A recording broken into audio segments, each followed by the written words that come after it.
రథసప్తమి సూర్య భగవానుని పుట్టినరోజు.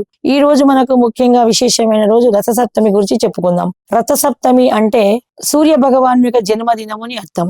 మీ అందరికి ఒక సందేహం రావచ్చు, సృష్టికి ముందే సూర్య భగవానుడు ఉన్నాడు కదా, కొత్తగా సూర్య భగవానునికి పుట్టినరోజు ఏమిటి అంటే ఒక కథ ఉంది. రథసప్తమికి కశ్యపాదితులు దేవతల యొక్క తల్లిదండ్రులని మనకందరికీ తెలుసు. అసుర సంధ్య వేళ కశ్యప మహామునికి ఇద్దరు భార్యలు, పెద్ద భార్య అదితి, చిన్న భార్య దితి. దితి యొక్క కుమారులందరూ దైత్యులు అంటే రాక్షసులు అయిపోయారు. అదితి యొక్క కుమారులందరూ ఆదిత్యులు అంటే సూర్య భగవానుడు మొదటి కొడుకు.